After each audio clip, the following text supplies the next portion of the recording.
These are nice questions. Thank They're you. very on target. Yeah. So we're both on camera here, and we don't have to do an intro or anything. I just have to like prove I did meet with a Sure. maker. So I can get started with the questions. Sure. So can you tell me a little bit about yourself and what kind of work you make? I am primarily a potter, but I'll say a ceramic artist. Okay. So, but I also do a bit of woodworking and work on the lathe. Okay. I really enjoy sort of the symmetry in working with both clay and wood. Okay. I think there's a lot, a lot of similarities. So as my little logo for because I do sell some of my products. Oh, okay. Dylan Designs in Dylan. clay and wood. Okay. So combining those two is what I very much like to do. Okay. And how'd you get into that? I took pottery back this will age me, in the very, very late 1970s Okay. when I lived in Maryland. Just probably the way a lot of people get into it, thinking, no, let's try this out and Yeah. see what happens, and then fell in love with it. I think that's gonna be me with ceramics, because I'm already like interested. Every time I go somewhere, I'm buying like plates and Yes. mugs and like little Yes. catch-alls, to the point where my mom's like, "You're turning into You're- like an older lady." But it's just so cute, and I have no use for it, but I would still buy it. Just I know, I'm very drawn to it. yeah, The artists that we have working here are so creative. I'm so often blown away by what they're making. yeah. So how would you describe? I want Sorry. to just say, when I was a little girl, the first thing I ever wanted to be was an art teacher. Really? It didn't happen. You're teaching me now, so it is happening. until I retired. So I retired from Penn State after 32 years. Oh, what did you do? I taught math Yeah. at Penn State Du Bois for the first half of my career, and then moved to University Park for the second half of my career and worked in outreach, Okay. Penn State outreach. And then when I retired, I got to be an art teacher. You know what? I like that. I like that. I don't, even till now, like I know obviously my career path, but when I was younger, I don't think I ever like knew what I wanted to be. Like nothing really interested me. Right. I wasn't really an artist. I think I really just wanted to be a mom. Yes, I used to yes, always say that, yes. like I just want to be a mom. Yeah. Are you a mom? No. Okay. I'm 20. I just turned 20. Oh, Yeah. okay. That's Yeah, okay. right I now. mean, I had my first child when I was just turned 21. Really? How was that? Unexpected. Honestly? I married when I was 18. Oh, okay.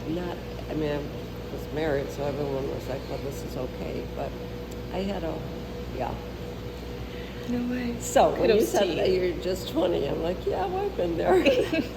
I could imagine. I have a dog, and I had him for I think a month when I first moved in. I had to send him back home. My parents was like, 'Cause it was too much. I couldn't even handle just having a dog. So a child, I'm like, because Yeah. I forget to eat sometimes. Yes. Like I'm too Those lazy. I'm like, babies really want to be fed. yep. So I'm like, I can't. I just won't get into it now. Okay. So the next question is, how would you describe the community you're part of, and what brings everyone together? This is one of the Make sure this is good. Okay. really nicest, most compassionate, most caring communities that I've ever belonged to. And I belong to a couple other art communities in the area. This one is just welcoming.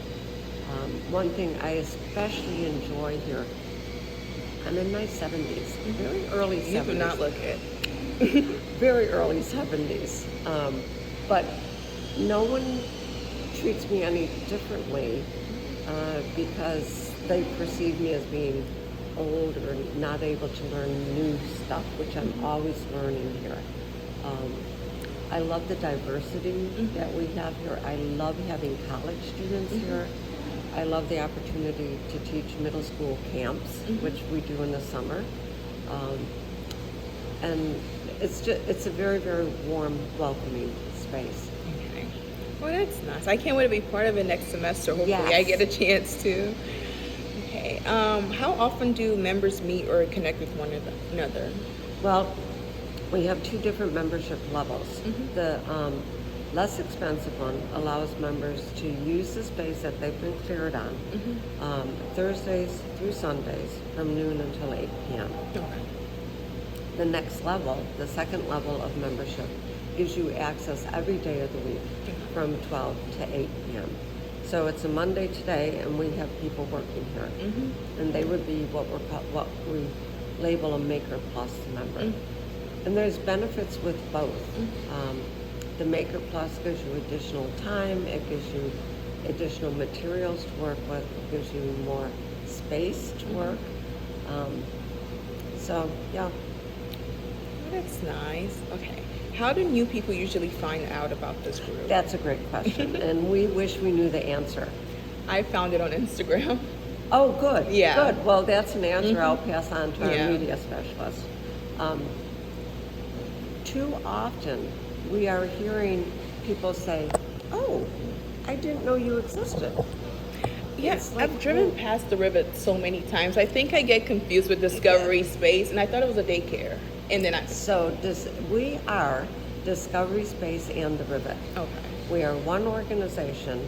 Discovery Space is an interactive children's science museum. Okay. So we don't have daycare. We have activities for even real little kids, but we're mostly a science museum for young children. Okay. And then this space is for at least 14-year-olds and above. Okay. But there's, conditions on a 14-year-old. They can't work here without a guardian and all of that. Yeah.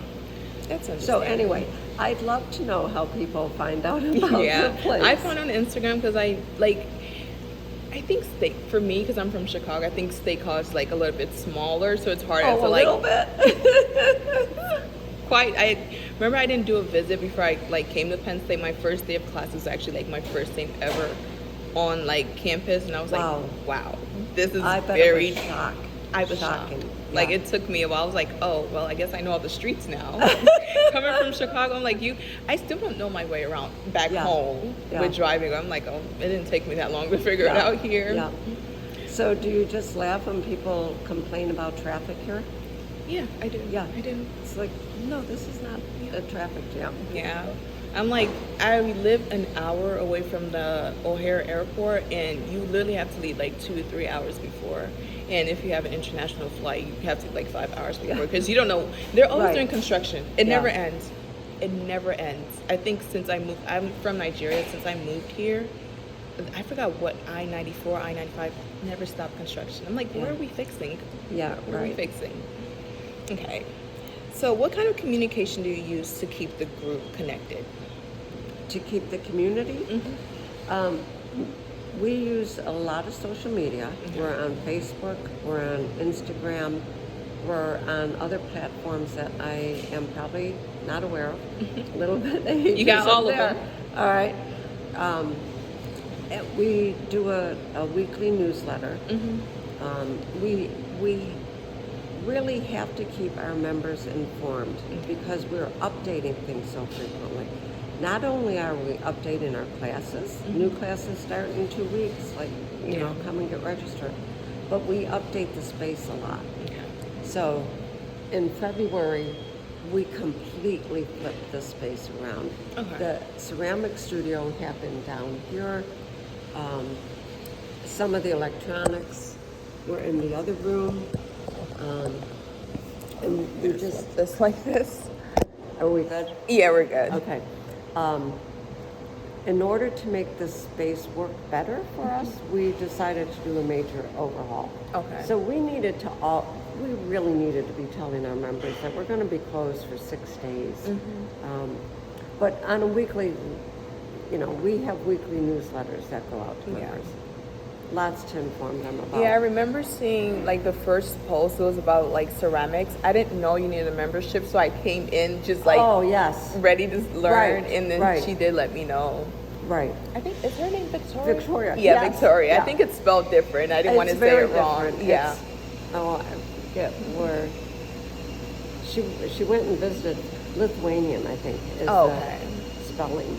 Okay. She went to Lithuania a few years ago. Because my best friend, her name's Victoria. I'm like, oh, I'm Oh, hoping wait a I'm minute. saying. I don't know. Yeah. Right. But yeah. Okay. And so- I'll tell you, I'm here as a staff member. I probably work about 20 hours a week. And the staff just couldn't be better. It couldn't be nicer. They're really nice here. Responsive. They're compassionate. When people have issues, the issues are addressed. It's a great place to work. Yeah. And to play. You can just feel it here. I used to work at TJ Maxx. Don't tell anyone this. It was a horrible experience. I had to quit my job. Like, it was that bad. Yeah. But I feel the love here. I wish I was more like creative. I would love to work here. No, you become creative working here. Yeah. You really do. I feel like you have to. Yeah. Yes. Okay. Yeah, a lot of problem solving. Yeah. And for me, one of the things that I especially love is there's a lot of learning that takes place. Yeah. So I am learning new stuff all the time. I run that CNC router, like Yeah. a pro. Maybe not quite like a pro, but I run it. Got it. You're better than me. Yeah. Okay. So how do members support one another creatively? Well, the one thing that is absolutely true, if you have a question, if you're working in the pottery studio and you have a question or you can't get a form right or something's, how would someone else do this? Ask anyone in that studio and they will lend a hand. Okay. In the wood shop, people are always jumping in to say, have you tried it this way? Maybe this, or could you help me? There's just, you witnessed Melissa just wanting to tell you a little bit She of was really something. excited. Yes. Yeah. And that's just true throughout the whole place. We do have, every Sunday, we have Sipping Sundays, which is coffee and tea, available to, obviously to everyone. And once in a while, someone brings in a treat. We'll do like a Super Bowl party. It's more of a community here. It's a big community. It feels really good. We have a couple events that are, one that's called Hand Builders Hangout, hand building in clay, and it's just an event that happens the first Sunday of the month from 11 to 12. The only requirement is that you've been cleared on using the pottery studio. But otherwise, you can just come in and do whatever you want. We also have something like that. I think it's called Fiber Friends. So it's for people who sew, knit, crochet, embroider. They just come on the first Wednesday evening of the month. And, sometimes there's 3 and sometimes there's 12. And it's just a community that really enjoys being together. And talking about the work they're doing and asking what other people are up to. That's nice. It's like really warm in here. Like you actually have a warm energy. Okay, and this is the last question. It says, how has the community impacted you and your creative work? Oh boy, another great question. This place has given me, my husband wouldn't like me to say this probably, but like a second home. I spend so much time here.